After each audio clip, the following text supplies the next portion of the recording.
Well, let's change it. Yeah, let's do it. Hey, everybody, we're just waiting for Roberto to go back to his natural environment. I like the Oh stucco in the no, no, no. background. I am in Malta right now, In so my Malta, natural excellent. environment is a hotel room. That's fine. We can always do something in post. So it's also late for you, yeah? 10 o'clock. Yes, 10 o'clock, Yeah, correct. You know awesome. what? Let's see. It's not letting me change my background. I apologize, guys. That's fine. Well, I mean, it's not terrible. So I mean, we can always we'll live with it. My guest today is Roberto Martinez, founder and CEO of Braven Agency and SMRTS, and Google's digital coach for California. I mean, for California, that's like the seventh largest economy in the world. He was named Six. sixth. Yeah. He was named Los Angeles' Entrepreneur in Residence by the mayor in 2020, serves on the U.S. Hispanic Chamber of Commerce Board, and has delivered over 1,000 workshops for organizations like Google and Stanford, and a whole bunch of small businesses, obviously. From government service to humanitarian work in Latin America, Roberto brings together global experience in digital marketing with a mission to empower businesses and uplift communities. So, Roberto, welcome. Nicholas, thank you for having me here. Honored. So we're going to be talking a little bit about a subject that is, I think, perhaps not on the radar of that many people. We hear about AI, we hear about all of these fantastic things. We hear about Meta, we hear about ChatGPT, Claude, Grok, all of these things, huge businesses, billions of dollars.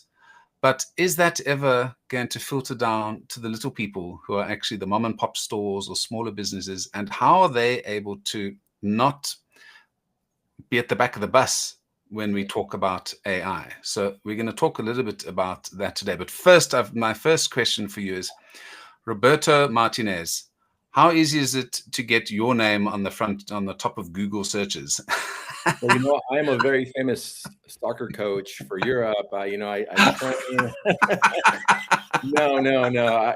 I don't mind it. Let me tell you, my aspirations when I was a kid to become a global super soccer star or football star faded very early, and so I do well for my local market. Let's just say that. While I won't ever compete in the international space, I'm happy enough to compete in the North American space. Let's just say. Yeah. Yeah, but you'll take it if people confuse you for the other Roberto Martinez. You'll be surprised. More folks confuse me for The Bachelor. There's a very famous Bachelor 4 or 5 years ago that was Roberto Martinez, and people would stop me in the streets and say, "I was rooting for you," and I was like, "No, no, no, no. That's not me." I mean, it's Roberto Martinez, but it's the other The one. other, yeah, yeah. I Now, always felt I had more to give for whatever reason. For that, what's that's worth? So well, you've got great hair and a great beard. So, I mean, obviously, they should be stopping you on the street. Now, your CV looks a little bit like mine. It's like a telephone book. mm, And you've done quite a lot of interesting things. And you've gone between government, corporate. And I was joking with you earlier before we got on this call. It looks like this is somebody who is potentially going to be, mayor potential, or at least somebody running the economic department of some large government. But I won't press you in this so that the newspapers don't go wild. But do you ever miss being in government? I don't. I miss fighting for our elected officials are in a very tough space right now, and they need to realize that we're in a dire environment, and they're going to do what they need to do. I'm just here to the community that I love and that I care about, small but mighty, the backbone of our economy, which is small business, and that's my laser focus. That's who I care about. That's what I care about. That's what I've devoted my life to, and any way I could go about doing that, government, non-government, private sector, that's what I'm going to devote my life to. So it seems like you've got a bit of a mission there, Roberto, because surely with your background working with USDA, with the State Department, and with the Canadian state or the Canadian government as well, you should be picked up by McKinsey, Bain, a whole bunch of different companies. Why have you chosen to start your own business? And this is called Braven Agency, and we'll talk Yeah. a little bit about that. Yeah. Why do your own thing where you could get a nice fat salary as a consultant? money's not fulfilling. It's your purpose, the reason, your why, if you will. And I learned really early in my career that it is through the service of others that I serve myself. And that's always been key. And I thought that government would be the vehicle by which I serve others. And I realized very early that I don't have the impact. I was down in Argentina for the State Department. I met with the financial minister, and he pulled me to the side and said, first of all, you're Mexican American, which is, what it is, and you're serving the U.S. government. Maybe you should go back, become an entrepreneur, make money, and if you want to give it away, but help your people with the capability of marketing with your skill set. And I took that to heart, and I came back. I worked with the Canadians for a few years, and then I got my MBA, and I followed that route, realized it wasn't really fulfilling, had a come into Jesus moment where my best friend passed away, unfortunately, due to cancer. My mother was diagnosed with breast cancer, and that really shrinks your world and helps you have laser focus on what really you want your life to be about. And I always felt, all business is local, just like all politics is local. I saw how much my mother and my aunts and my family suffered because they didn't have the tools to compete in the global stage or even in the state stage or the national stage because they didn't know technology. And I said, I do more by going back and starting a company that empowers our small business owners, that creates the opportunities these small business owners need to help their kids be able to compete in the global stage. And that's what I've devoted my life to. Well, it sounds like the Jesuits missed out on you as well, because that sounds like good missionary, good old-fashioned missionary work. I love it. There's nothing missionary about these entrepreneurs. The reason we chose Brave and Agency as a name was because we feel that entrepreneurs are brave. They're intrepid. They jump into the deep end. They're leading the charge. They're the tip of the spear, the edge of the knife, in the sense that they're taking on the risk. They're creating value, and that value is rippled throughout the community, their local community. So for me, they're very brave, and I am inspired every time I get to work with them.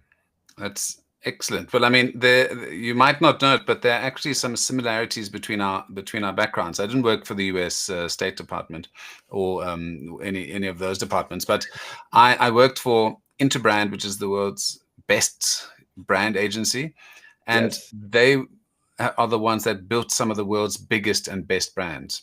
And we had a lot of, and my markets are all emerging markets, so Africa and Asia, and I had a lot of people from local businesses reach out to us and say, hey, we'd like you to work on our brand.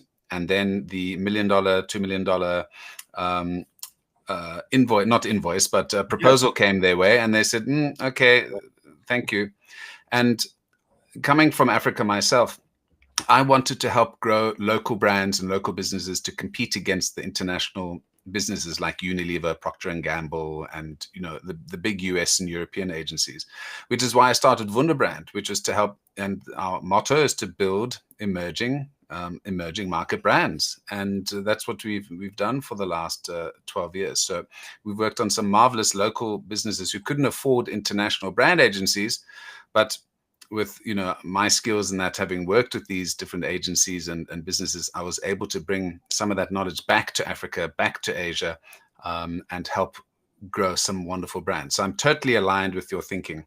And this takes us very neatly into AI for small and medium businesses, and especially in the typically marginalized communities. But before we get into the AI side, I want to talk to you about something that sort of goes before AI. The technology is great. AI, hooray! We've got the whole world at our fingertips. But I want to talk to you a little bit about vision and the importance of vision in small business, because you've worked with hundreds, maybe thousands, or thousands of entrepreneurs and businesses. How often have you seen in your working life a business that has got a truly great vision, a small business that has got a truly great vision that has actually succeeded? And the importance of having a strong vision versus let's just make money and use all this technology. Well, let me start by commending you for your work in the developing. I won't even use that term, in our other countries. I think, thank you for that service. Thank you for that work. Your mission is aligned with my mission. I think we could do some beautiful things post podcast, and I'm happy to chat with you about how we can potentially partner. That said, I think this is a good differentiator when it comes to businesses. And there's what we call lifestyle businesses. And these folks are just trying to survive, especially if they're migrants and they're coming to a new country. They're just trying to make a living, and they're not really focused on becoming the next unicorn. And that's a differentiation. That's a distinction. I have a degree. I have an education. I come to this new country. They don't validate my education. I have to start my own company. I just want to survive. I want to put food on the table for my children. And so that business owner is different. They focused on taking care of their family, taking care of themselves, versus a business owner who might have started in uni, was aspirational ideas, was a tinker, and wants to fix. And maybe he's saying, you know what, I'm going to take that problem. I'm going to bring a cohort of the willing to help me scale this business. And those are two different types of business owners. I see much more success with the uni or the dropout that says, hey, I have this vision. I know this is going to change the world. I have a feeling that this is a market need, and I just need the support, the network to get me to scale. And I don't care who or what or when, I will figure it out. And that's the differentiation that I see. And they both have visions, but their visions or their end goal is different. One is taking care of our family, taking care of my immediate need. The other is I have my immediate needs met. I want to go after the moon and the stars. And I just want whoever wants to come along in this rocket ride with me, join me. I will not fail. And if I fail, I'll learn from that failure. I'll quote unquote pivot. And I see a lot of that. So it just depends on the type of entrepreneur that we're reaching out. And that's not to say that the mom and pop shop lifestyle company can't reach 5, 10, $15 million or euros or lira, whatever you have, whatever currency you have. Their launch pad is a little bit more limited due to the runway that they have. But I've seen great companies on both sides. I just think the runway or the probability of success for someone that has a little bit longer of a runway, has that mission and that conviction. I mean, you can't help but get excited when these folks are just so committed to that reasoning and their purpose, and they understand that that vision is their why, and they're going to be doing it regardless if they make 1 million or 100 million. That's their driving force. And you see this with certain entrepreneurs, great and small and big. They have that. This doesn't matter. This is who I am fundamentally as a human being. Nothing's going to change that. So, and I love that distinction, because I think that's very important to keep in mind. There are folks who just need to make money, and you can't really have a great mission statement and value statement if you just need to, make sure that you can pay your staff and pay the rent, basically. So there's a different stage that these companies will go through. But I'm sure there are a couple of companies that you've dealt with, the mom and pop side. I mean, that's where all the great businesses around the world grow up from. It's from a mom and pop after generations. And those are some of the clients that I've worked with. Some folks have started out in the corner of, in New Delhi or in Mumbai or in Lagos, and have built up this family business over generations. And the challenge is then when the son and the daughters and so on, after 3-4 generations, that they made tons of money, have got too much money and have lost that drive. So that vision from the founders, there are a lot of fantastic, hardworking, visionary folks who've come in from migrant backgrounds who are going to be creating some great things in the future. Now, talking about that, your business, Braven Agency, you say it is a full service agency. Now, you're the same age as me, I reckon. And when we started out, full service agencies were at their peak and then started to decline. And full service agencies disappeared down a dark hole when people had websites, social media, and all of this new stuff. Why are you starting a full service agency in this day and age when people are niching down? Yeah, no, and they should niche down. I think that's the right way to grow and scale. I think there's a latency when it comes to our community that we're servicing. So you said it earlier, Nicholas. You said, I worked for this Fortune 50 global company, knew how to work with brands. My invoice was €1,000 per hour. The small business cannot afford that. They could afford €100 an hour. I realized that. I said, listen, I am going to build this machine. And if I build it, they will come. I believe in the end goal of bringing the solution.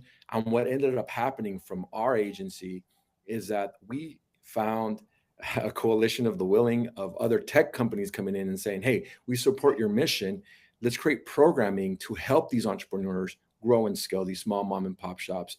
So a lot of the work that we do now is focused around building capabilities for these small businesses through the partnerships of the tech companies like the Amazons, like the Googles, like the TikToks, like the Metas, and even banking institutions. I just got off a call with MasterCard. Wells Fargo is a longtime partner of ours. We're working with JP Morgan Chase. What they realized is they have to build the foundation of entrepreneurship, and they have to raise those folks so that they could become million, 10 million, 50 million, and they're a long time clients. The lifetime value of those clients, are 20 plus years, and they have to invest from the ground up. And so we became the vehicle for them. That's not to say we can't turn around and a small business that's ready to grow and scale and doesn't have all the bells and whistles, the websites, the social, the paid ads, can leverage our agency. They can definitely do that. And we work with those different companies in different ways, either through what I would call very sophisticated financial vehicles and financial tools that allow them to pay for some of the cost that's incurred. Now, the other piece of this is globalization.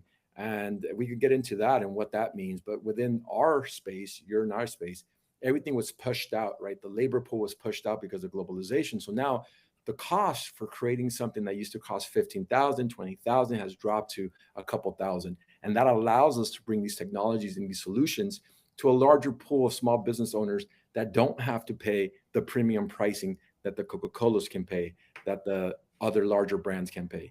And so that's where we found our niche. And soon we were able to learn from that insight and use the insight of the small business to pivot our company into the second company that we launched, which is called Smarts. That outsourcing to other countries, I'm not going to say developing countries, or the non-aligned countries, etc., has made a tremendous difference, and has allowed smaller companies to get sort of much bigger returns that they could before. And I'm glad you mentioned Wells Fargo and MasterCard. All of these big brands are often maligned as being wicked capitalists and that, but they understand that they need a whole new generation of capitalists in order to keep the system going, and that's how you build a strong economy. That's how you build strong families. That's how you build generational wealth, etc. So I'm glad you brought that up, because they're not all bad guys. They're not all trying to squeeze every penny out of people. They know they can't kill the golden goose. Yeah. And Nicholas, to your point, I completely agree with you. It is incumbent on us as marketers, as brand ambassadors, to be able to figure out who we can work with in those organizations, who want to invest into our communities and into our companies that are small business. And all they need is an opportunity. We're not asking for a handout. We're asking for an opportunity to be a subcontractor or a prime contractor, and let us show you what we can do. And I think that's the beauty of creating these relationships. I completely understand. I'm not delusional. We're in the late state capitalist system, and the almighty dollar rules, private equity, and we could talk about that. But there's no point in discussing the elements of our society without providing some solutions to our society. And I think working within the confines of the system is one way of doing it. Working outside the system is another way of doing it. I'm saying it's not one or the other. We can use both, and we can help our community while we're going through this transition. Absolutely. Let's touch on AI quickly, because we touched on that right at the beginning. You mentioned to me that there's this digital divide between large companies who've got tons of money. They can hire data scientists. They can buy the most expensive AI stuff, and they can they've got the luxury of time to learn how these things work. How are you working? What is your thinking about how can smaller businesses and businesses in your community take advantage of this AI boom? Because we've got ChatGPT, we've got Grok, we've got a variety of these things, which are all Gemini, billion dollar businesses, and Oracle, and we hear billions and billions of dollars. But how are you thinking that AI can help these companies be more effective? And if they're not technologically advanced themselves, how can they start bringing AI into their businesses and not be left on the back of the bandwagon? Yes, Nicholas, this is in essence the reason why our company was formed. It was, we saw the digital divide occurred during the internet, 1996. The internet comes along, and we saw the have adapt, you potentially die, and then we saw globalization put down our communities through the workforce, finding international employees. But now with AI, what you're seeing is a revolution in the type of content we create, lowering the cost for creating that content, lowering the cost for improving operations, lowering the cost for acquiring prospective customers.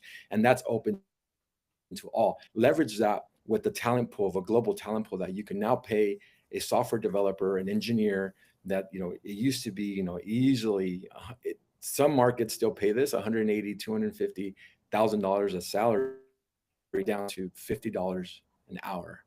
And so as a small business, you just need to understand, who can I work with that can come in, walk me through these processes and these procedures within my workflow. So I have an existing workflow. This is how I do my work on the operational side. This is how I do my work on the marketing side. This is how I do my work on the sales side. You have to have that piece first, right? So it's just a tool like any other tool. But if you're a small business and you have some operations somewhere, jot it down. We can create AI workflows now and leverage AI, get you 80, maybe 85, 90% of the way there. And then the human in the loop jumps in, and that human adds that added value. And so that's what we're seeing within my space with small business. We can create AI workflows for 80 to 90% of the businesses who do have those workflows already documented, already created. They have manuals already. Okay, let's take those manuals, let's improve and optimize those manuals, let's lower the operational costs. I'll give you a concrete example. We create brands. You and I create brands. If we work with startup companies, we have to create a logo. That logo, the talent there, the creativity is not free. Creativity costs a lot of money, a lot of time, a lot of education goes into that. With AI logo creation tools, what I can do as an agency is provide 3 to 5 different sample logos to get a sense of what the brand ID should be for that small business. He'll come back or she'll come back and say, yes, yes, no, I don't like this color. I like this font.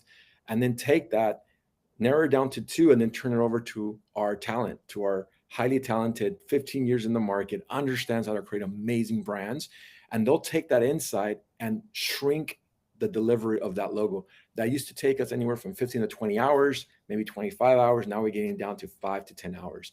That cost, we can lower that cost and pass on some of the savings to our business owner. Those type of operational workflows can be provided to a ton of small businesses. We know that. We understand that. We just got to get those tools in front of them and have them not feel scared, because they're not in competition with AI. They're in competition with other businesses. AI. Yeah, and I think that's the big point. It's not like it's going to go away. You're in competition with other businesses who are using the same thing, and that's what I say to my students as well.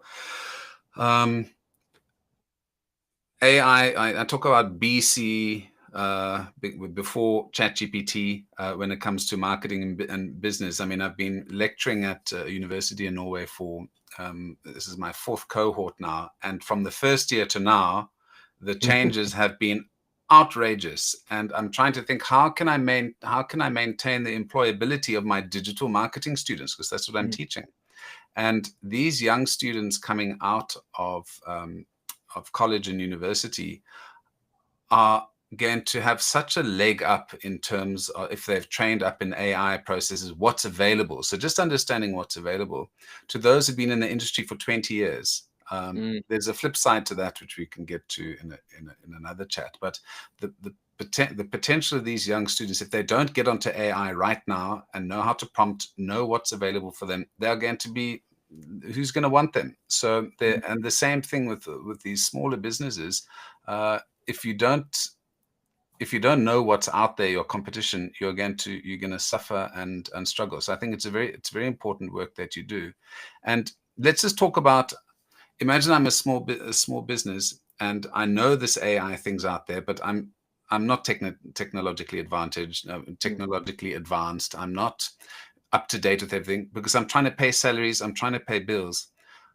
What kind of questions can they come to you and ask and say, hey, this is my business, I don't know anything about AI. I use ChatGPT every now and then to say, what's the circumference of the sun? But I don't actually know how to use it in a useful way. Yes. No, you know what? You and I love, what's the pain point? What's the problem statement? And understanding their pain points. We go back to analog. Anytime someone tells me, how do you create a website? I'm like, just think about it as a storefront. So let's just use the language that they're comfortable with using. That's the first piece. Meet them where they're at, not where you want them to be. The second piece is, okay, where does it hurt? I'm a doctor. Show me where it hurts. Show me what you're trying to solve. Show me what the pain point is, or show me what you're trying to accomplish. So it really comes down to just listening more and asking the right pointing questions. We have an amazing tool that asks 4 questions. Within those 4 questions, we're able to give you a report that allows you, if you take the recommendations and submit those recommendations and implement them, we've seen increases in revenue up to 15% within the first quarter.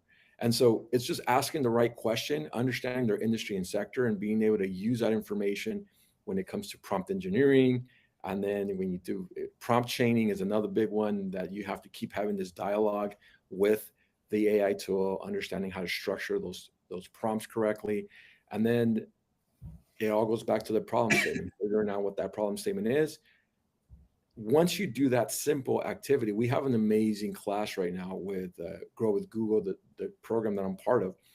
And we do AI for small business. And we literally go through the exercise of, here's how you write a prompt. Here's what prompt engineering looks like. Here's what a prompt chain looks like. And once they see how easy it is, they're off to the races. It's about a 75-minute conversation that we're having, a dialogue, because we're calling it like their lectures. But after about 40 minutes, they get it, and they just start writing the prompts, and they start kind of like, you see their eyes kind of light up because they understand it's not as complex as they make it out to be. And then they start realizing they could start thinking about finance, accounting, operations. And then they start thinking, oh, we could create AI agents, and I could create folders, and I could have my whole department here. So they're ingenious. They have ingenuity already because they're entrepreneurs. They already have that spark. All you need to do is light another tool within their tool shed and bring it to bear. And it's like, oh, this is how you go about doing it. Now, that's to get started. If you really want to create scale, then you have to have some type of consultation there where you're working with them for a set amount of times. We usually think anywhere from 15 to 20 hours is the sweet spot, where you're building functionality for them. You're leveraging some of the AI tools. You're creating new tools for them to learn how to use. And that's what we're seeing big companies leverage. Like, hey, we have to create departments here. We have to create some functionality here. Reports. And you're seeing that in droves. I mean, Oracle a couple months ago, Meta a couple months ago. And so they're realizing, as long as we improve those AI workflows and they're set, we don't need the headcount that we currently have. And unfortunately on the corporate side, but the small business side, it's the opposite. Once they see that they could do this, what they're seeing is increase in revenue, and they end up hiring more talent, which was a shock for me to see. Like, why are you hiring more talent? It's like, oh, because we're getting more work now. And so it's the reverse. It was quite a shock to me, but it's exciting. It's exciting to realize they're realizing that, hey, the more I could do, the more I could sell, the more I could lower the cost, the more I could acquire more customers and grow my company and hire more talent, which was a delightful insight that I had no idea we were going to hit up against. Well, that is a PhD thesis right there, sitting in front of you. So if you're just wondering what your PhD thesis was going to be on, that's what you need to go and do. And again, some people are terrified. I think if I was working in a corporate job, I'd be like, but like you said, as entrepreneurs and people who are forced to make a living, you're going to make AI work for you. We could talk all night about all of these exciting things.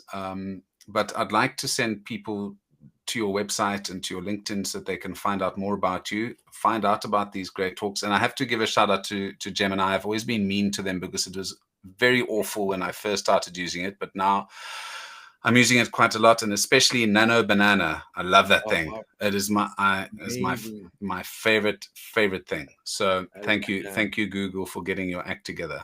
Yeah. So where can I send folks to learn more about you, Roberto?